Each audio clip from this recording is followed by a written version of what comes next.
Once upon a time, there were two companies, Nintendo and Square. Both companies were basically best friends together, but one video game had Nintendo's mascot in it, and that game was actually called Super Mario RPG Legend of the Seven Stars. This game takes the plumber on an adventure to take back the star pieces and join with the Star Guardian known as Geno, and a magic cloud fluff named Mallow.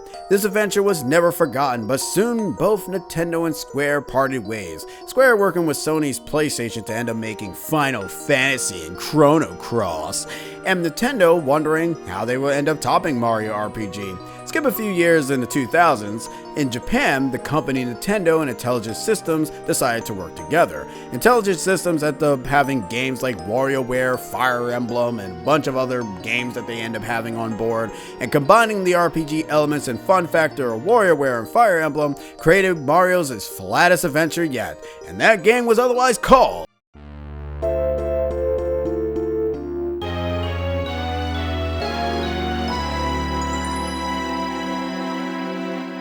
That's right, Paper Mario for the N64. This was the starting point for Mario's full-on RPG journey, and the Paper Mario series was one of the best and receiving titles that it ended up spawning so many classical titles such as the Thousand Year Door, Super Paper Mario, and the modern classics such as Sticker Star, Paper Mario Color Splash, and Paper Mario the Origami King. Since the Thousand Year Door remake is currently out right now and you guys are all enjoying it with all your switching hands, I think it's time to sit back, relax, get your flat papers out and your origamis out. It's time for us to take a dive in today's PikaView episode of Paper Mario 64.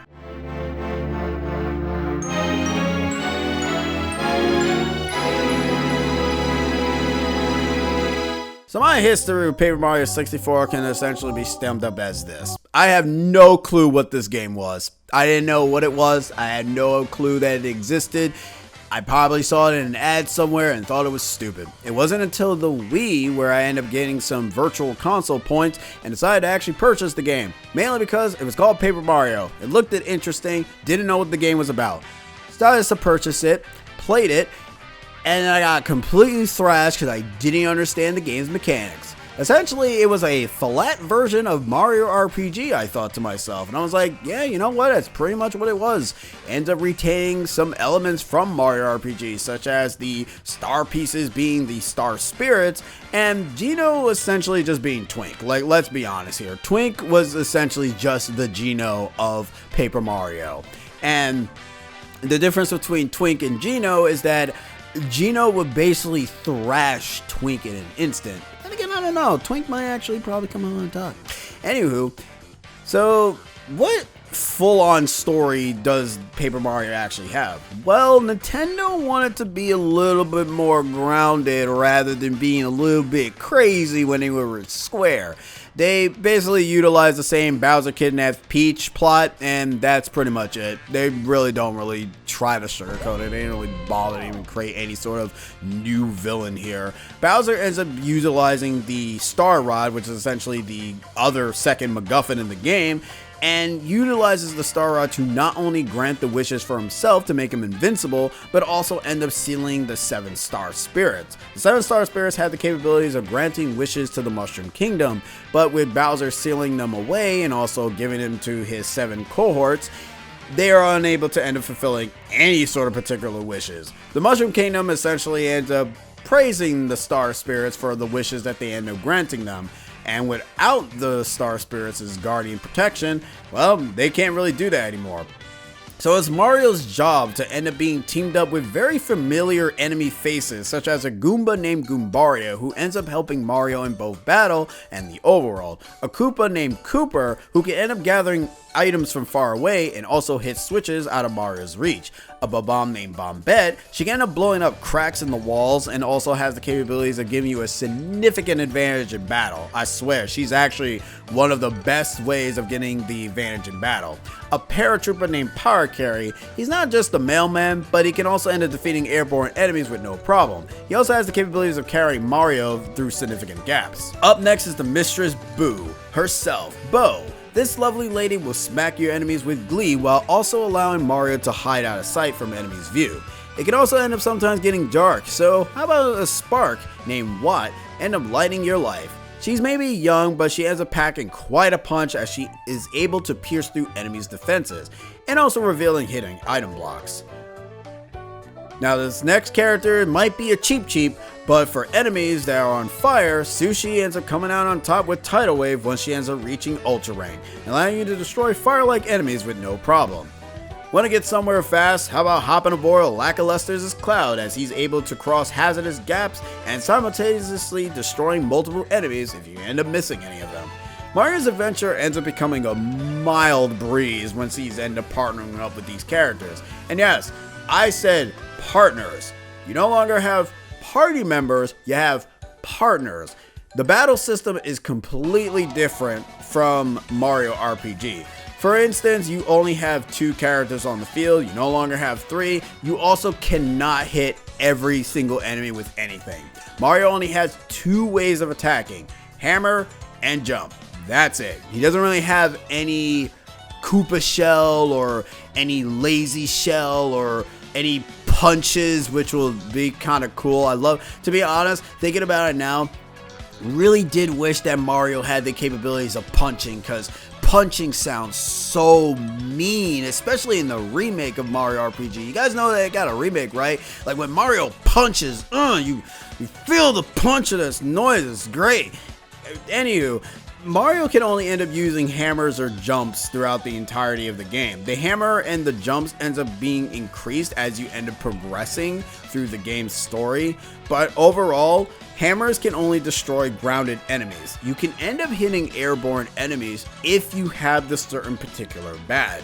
This also goes for jumps as well. If you have the certain particular badge, you are allowed to end up hurting spiked enemies and also fired-like enemies. Not electric enemies, unless you kind of have the Zap Tap, which is essentially a badge in the game. Speaking of badges, armor is not in the game. Badges are essentially the armor system in the game. Badges have the capabilities of ranging from increasing Mario's capabilities of attacking more, such as with hammer and jumps getting different type of attack abilities, or you have the capabilities of changing Mario's survivability, basically increasing his HP, his FP, or his defense, or his attack strength. It's actually pretty good, and I actually do like that. Now, the difference between Mario RPG and the Paper Mario enemies is that Mario RPG enemies never gain an advantage unless they have a faster speed than you. Paper Mario, however, speed is not a factor. You have an advantage or a disadvantage. If you gain the advantage, you will get a free hit. If the enemy gains the advantage, they will get a free hit. But they also don't just get a full-on turn. You still end up taking your turn. Turns are essentially just Mario and his partner, and then whatever amount of enemies are on the field. If there are 4 enemies, they end up getting essentially 4 turns. If there are 2, and so on and so forth. So that's essentially how the battle system works. And this kind of ends up making it a little bit different. For one thing, you can end up avoiding enemies a little bit easier in Paper Mario than you can in Mario RPG. I kind of sometimes feel that in Mario RPG, when I'm trying to avoid enemies, it's a little bit impossible. The jump can be a little bit weird weirdly enough, in both games, especially perspectives can really fail really hard if you're not good. And I mean, that's like a little bit of a minor thing. It's not too bad. Platforming is essentially in the game. It's still technically Mario at the end of the day, and you still have to platform. Not as much as you did in Mario RPG, which I will end up admitting, I do like the platforming stuff, even if Mario's jump capabilities in Mario RPG were very jank, especially in the Super Nintendo version. The remake, it does end up fixing some jumps here and there. They still kind of feel a little bit jank, but not as bad. I don't know. I think it's because of the graphical change. It kind of makes it a little bit easier to be able to make certain jumps, but hey, who knows? I could be just a placebo, and I could be just pulling out of my ass. Anywho, Paper Mario is still one of those fantastic RPG games that I can end up going back to and just enjoy for what it is. Even though 1000 Year Door exists and ends up enhancing a lot of the experiences, especially the battle system, the mechanics, and a bunch of the other things in terms of story and the characters, I will end up saying that I still like the original Paper Mario for what it is. It has so much potential of just being the starting point for a lot of people who wants to get into Paper Mario series. It's essentially like Kingdom Hearts, where Kingdom Hearts was the stepping stone and the grounds for what Kingdom Hearts was going to be in the future. For now, it was basically just about a simple combat, and then as further games came along, they started to enhance upon it and making it better and better. Now, what do I actually like more from Paper Mario? Like, what did I end up enjoying it when I end up playing it? Well, I don't know. I guess it's because, like, the music is kind of silly. The story is just very down-to-earth Mario. And, I don't know. It was just a very chill time. I don't really remember the year I actually played Paper Mario on the Wii, because it wasn't on the virtual console right out the gate, I'm sure, because you did have to wait for a bit. You know, I don't really remember. I don't know if Paper Mario was the first game to be on the N64, alongside with obviously Super Mario 64 and Legend of Zelda: Ocarina of Time. So I can't really confirm or deny if I actually played it at a semi-young age, probably in my young 20s? No, not 20s. Teens? How old was I? I don't know. I don't even know how old I am now. Anywho, there is one thing I kind of do hope that Nintendo actually does after the release of Paper Mario: The Thousand Year Door. I want to see them go back to Zelda 2. I want to see Zelda as an RPG game. And I know it's like so weird because Breath of the Wild and Tears of the Kingdom are technically action RPGs, but I want to see the Zelda 2 formula. It could work still if they end up having a very cohesive story that doesn't feel broken English in the NES version.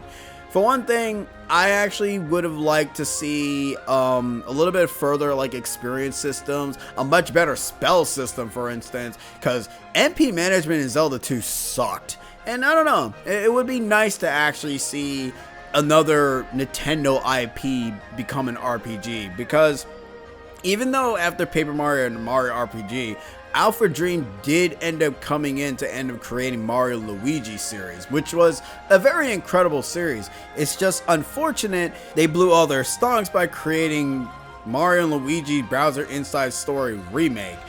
And unfortunately, it was not enough to end up making their company stay afloat, and they unfortunately went bankrupt, which is a bit of a shame. So we kind of lost one of the many Mario RPGs that people would end up enjoying. So now all we have is Paper Mario, and that's it. Paper Mario is like one of the only series that kept on going, and now is one of the only series that's going to keep on going. Hopefully, with the Thousand Year Door remake being successful, this will end up causing Nintendo to decide to be like, you know, people actually, not just the Thousand Year Door remake, Mario RPG as well. Hopefully this will decide that this will cause Nintendo to create a Mario RPG 2 that continues off of Legend of the Seven Stars and another Paper Mario game in a different universe. Some folks want the original to be remade, and I actually would be on the ball for that, because the remake of the original will be actually nice, because for one thing, they'll definitely end up implementing mechanics from A Thousand Year Door and probably also from Origami King. But other than that, I don't really know what Nintendo's going to do with Mario. All we know is that will the Mario RPG formula stay? Because the fact that we got Mario RPG Legend of the Seven Stars as a remake and Thousand Year Door as a remake, I don't know. It feels very weird. It feels like Nintendo might be onto something with Mario. Whether or not they will end up taking advantage of this by creating something new or something old, or they will probably end up making something completely new with a different IP and character, then I don't know. It'll be nice. We don't really know what they're going to do. All I know is that I'm not in Nintendo's head. I'm just happy for what it is. And that's really all I can say. And that's really it. I was planning on getting this video out. Before A Thousand Year Door came out, but I couldn't. So that's just how it is. It just be like that sometimes, am I right? Anywho, that is the end of this PikaView episode. We have viewed very much of Mario RPG and Paper Mario as a whole, and I can safely say that the next time you see me talk about Paper Mario will be obviously Paper Mario: The Thousand Year Door. So without further ado, I'm Code Pika, and I will see you all next time in the next electrifying video of Pika's Takes. I still don't have an outro for this damn thing. Laters, everybody.